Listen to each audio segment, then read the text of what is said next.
Good morning, Suprabhatam. तो आप लोग कैसे हैं? आज हम लोग चर्चा करेंगे 71 बीपीएससी क्वेश्चन आंसर सेशन के संदर्भ में।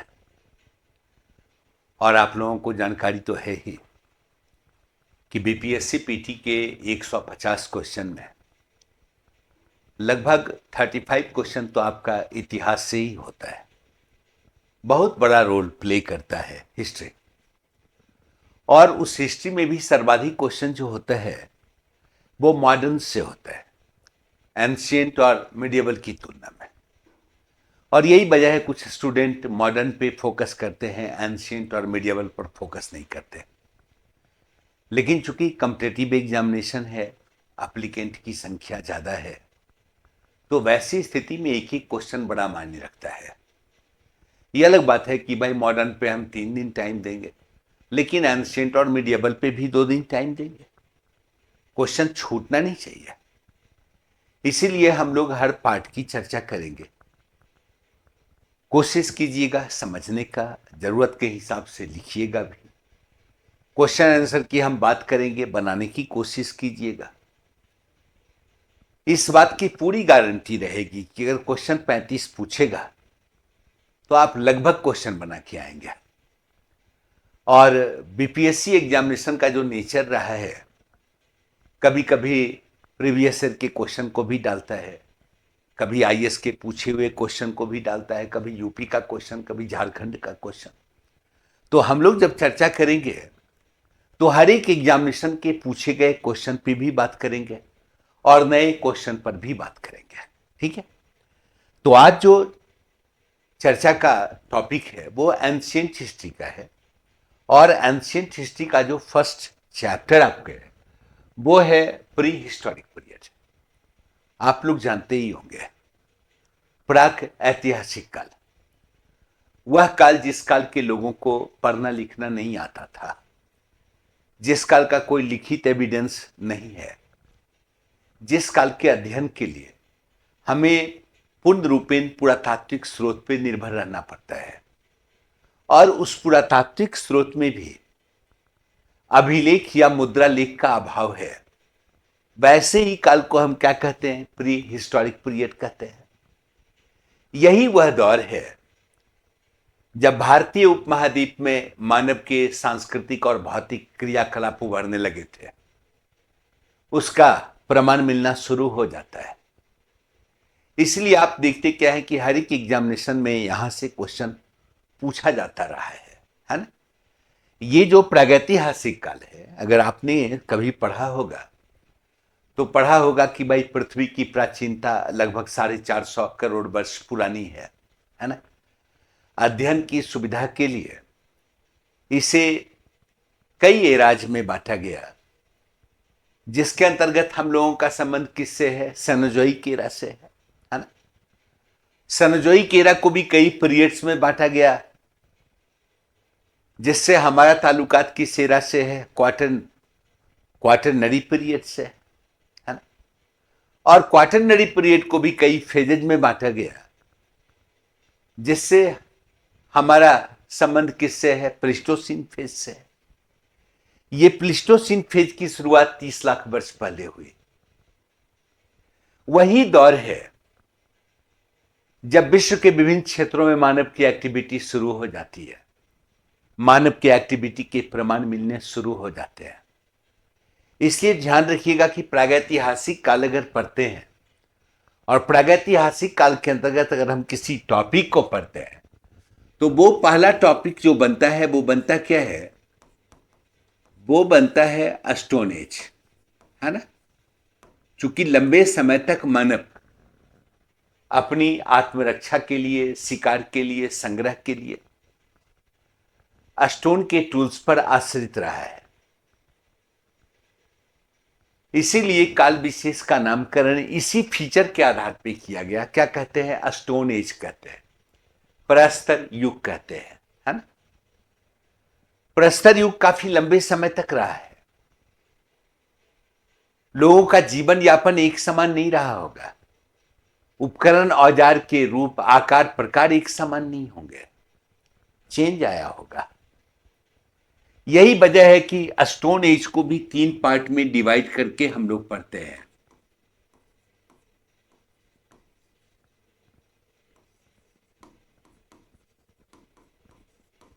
पैलियोलिथिक एज, मेजोलिथिक एज और क्या, नियोलिथिक एज। याद रखिएगा, है ना। पूरा पाषाण काल, मध्य पाषाण काल और नव पाषाण काल, 3 पार्ट में डिवाइड करके हम लोग पढ़ते हैं। देखिएगा अक्सर क्वेश्चन आपका पैलियोलिथिक एज और नियोलिथिक एज से ज्यादा पूछा गया मेजोलिथिक एज की तुलना में, है ना। लेकिन तीनों ही पार्ट को हम लोग देखेंगे। मोटा मोटी ये ध्यान रखिएगा, ये जो पैलियोलिथिक एज है, इस वक्त मानव किस फेज में रह रहा था, याद रखिएगा,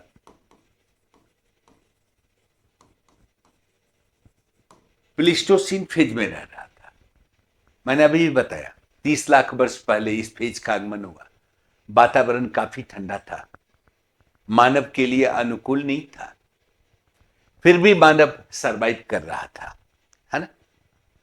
तो पैलियोलिथिक एज का संबंध किससे, प्लीस्टोसीन फेज से। एक तो इसको ध्यान रखेंगे। दूसरा, अक्सर ये क्वेश्चन पूछा जाता रहा है, चूंकि आज जो मानव है, वर्तमान मानव, जिसको आप पूर्ण मानव कहते हैं, होमोसेपियंस, ऐसा नहीं कि शुरुआती दौर में होमोसेपियंस का आगमन हो गया। होमोसेपियंस से पहले भी मानव की कई प्रजातियां थीं जो विकसित रूप में नहीं थी। हम ऑस्ट्रेलोपिथेकस की बात करते हैं, होमो इरेक्टस की बात करते हैं, निएंडरथल की बात करते हैं। कई बार क्वेश्चन पूछा है कि निएंडरथल मानव का आगमन कब हुआ, होमो इरेक्टस का आगमन कब हुआ, होमोसेपियंस का आगमन कब हुआ, पूर्ण मानव का आगमन कब हुआ। एकदम ध्यान रखिएगा, यह दौर है पूरा पाषाण काल ही, जिस काल में लगभग सभी मानव प्रजाति का आगमन हो गया है। ठीक है, चूंकि पूरा पाषाण काल लंबे कालखंड तक रहा है, इसलिए पूरा पाषाण काल को भी 3 पार्ट में डिवाइड किया गया। Lower palaeolithic age, middle palaeolithic age and upper palaeolithic as.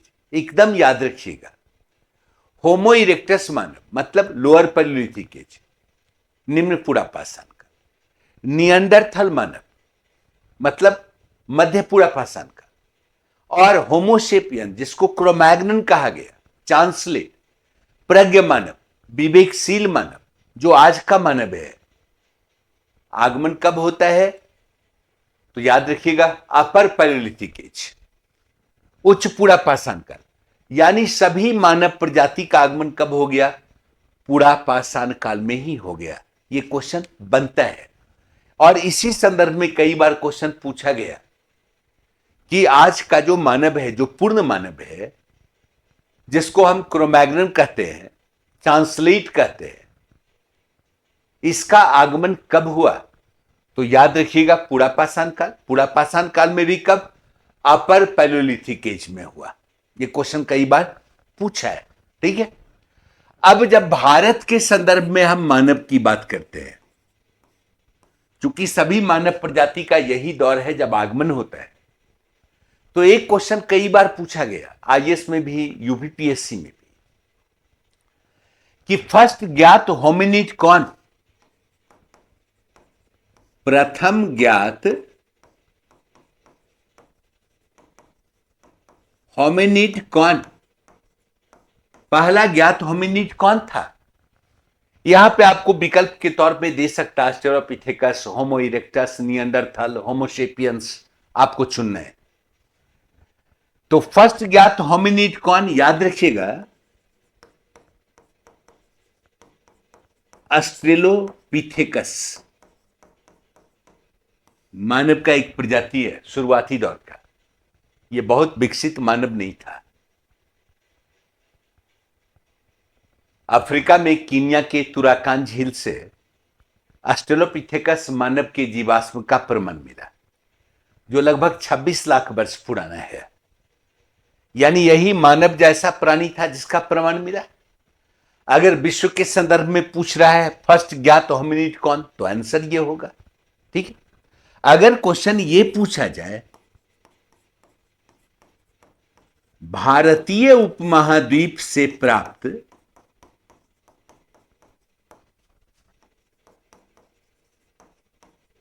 प्राचीनतम या प्रथम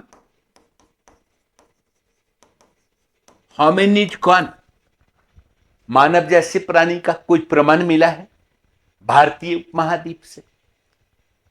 याद कीजिएगा, कई बार इसको बदल बदल कर क्वेश्चन पूछा गया। एक बार तो यह पूछा गया कि प्रागैतिहासिक मानव के जीवाश्म का प्रमाण भारत में कहां से मिला, सुने होंगे। अच्छा, एक बार यह भी क्वेश्चन पूछा गया कि होमो इरेक्टस मानव के प्रमाण भारतीय उपमहाद्वीप में किस स्थल से मिले हैं, है ना। इसका मतलब स्पष्ट है कि भारतीय उपमहाद्वीप से जो प्रथम होमिनिड का प्रमाण मिला वो कौन सा है, वो होमो इरेक्टस है। होमो इरेक्टस मानव ये कहां से मिला, मध्य प्रदेश में एक जगह है हथनौरा, ठीक है, होशंगाबाद डिस्ट्रिक्ट, यहीं से इस प्रजाति के प्रमाण मिले। तो भारत से प्राप्त फर्स्ट होमिनिड कौन, तो याद रखना है होमो इरेक्टस मानव। इसके नाम में ही लिखा हुआ है होमो इरेक्टस नर्मदेशिस।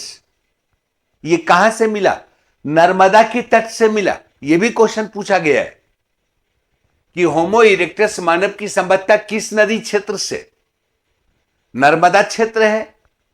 आंसर आपका बन सकता है, कोई दिक्कत नहीं। देखिएगा नेक्स्ट क्वेश्चन जो पूछा गया इसी संदर्भ में, पूरा पाषाण काल के ही संदर्भ में क्वेश्चन पूछा गया। और तब यह पूछा गया कि भाई भारतीय उपमहाद्वीप का फर्स्ट उत्खनित स्थल कौन, यानी कौन ऐसा साइट है जिसका पहली बार एक्सकेवेशन और उस एक्सकेवेशन के कारण हमें पूरा पाषाणिक कलाकृति का प्रमाण मिला। क्या कोई ऐसा साइट है, यह प्रश्न पूछा गया है ना। यानी भारतीय उपमहाद्वीप का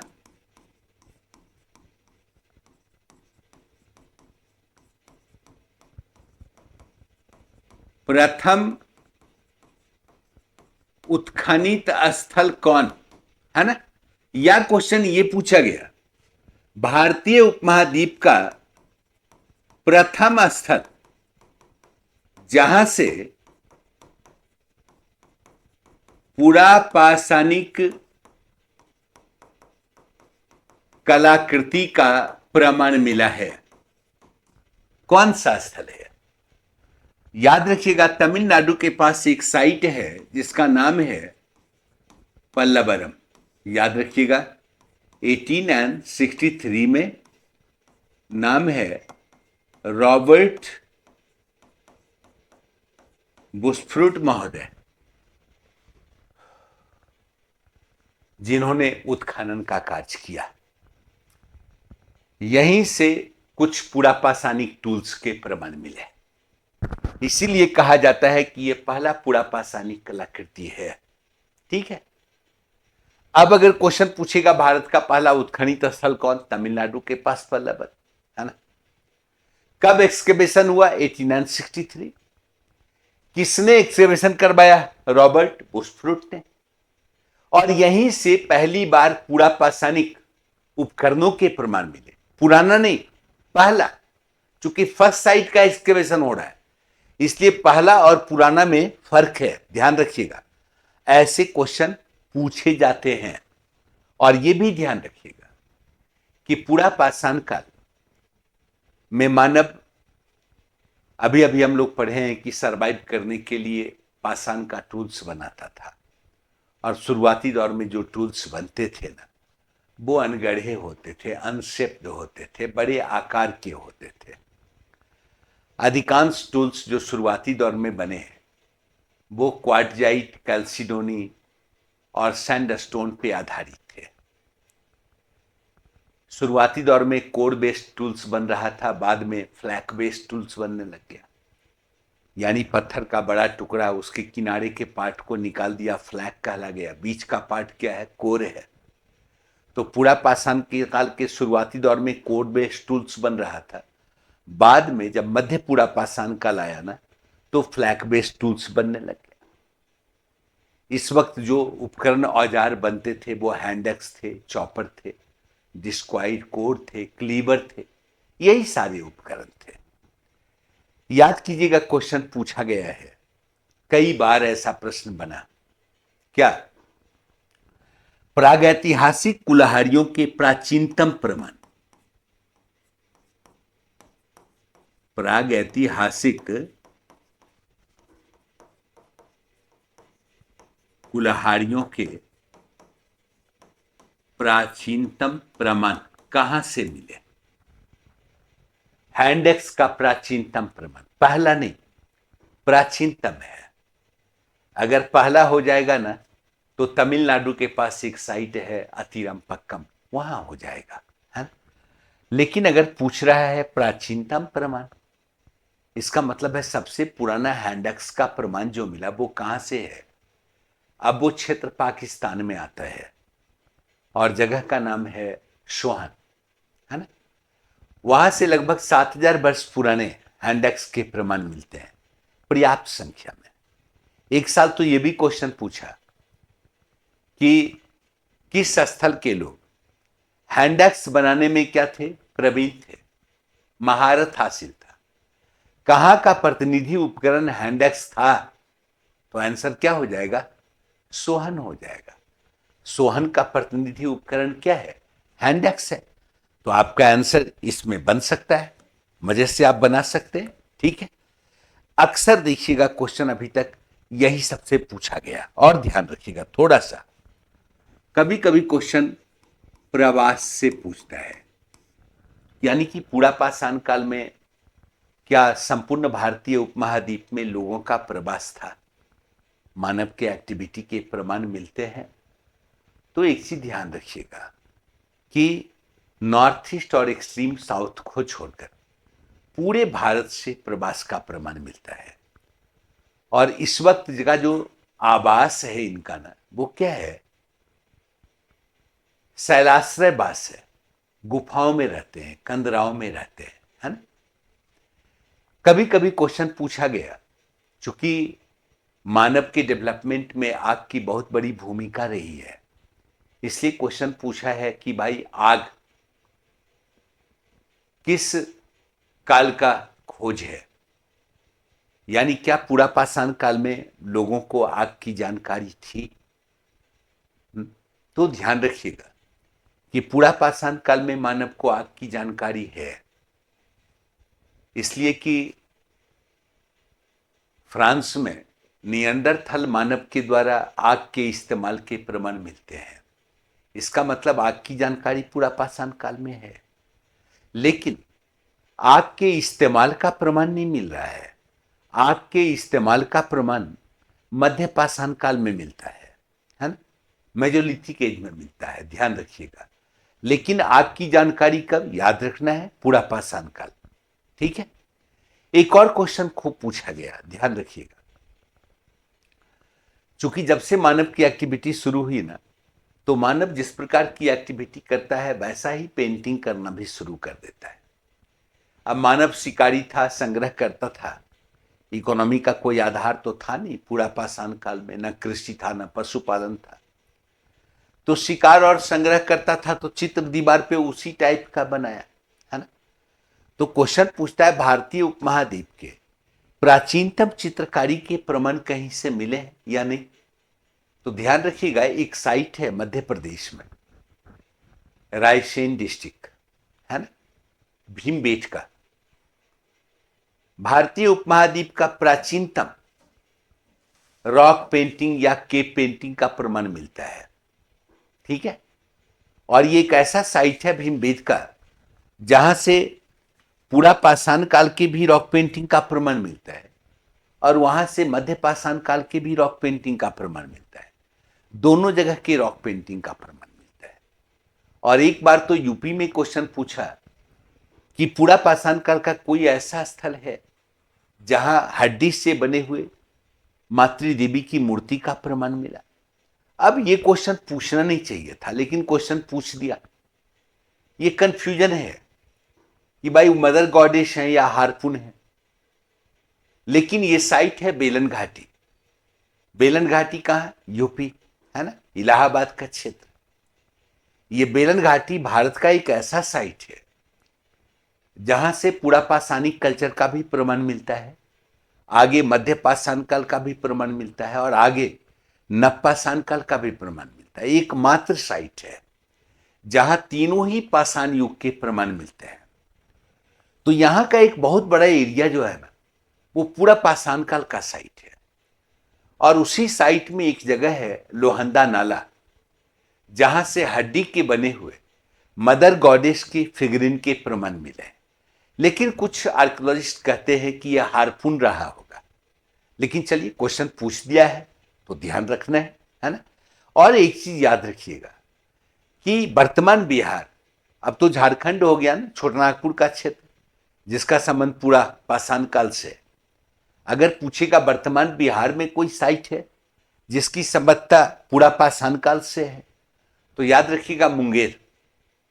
मुंगेर मुंगेर में पैसरा का जो क्षेत्र है ना, वो क्षेत्र की संबद्धता पूरा पाषाण काल से है। वहां से उस काल के स्टोन टूल्स के प्रमाण मिले हैं, है ना। तो ऐसे ही क्वेश्चन पूछे गए हैं, ध्यान रखिएगा।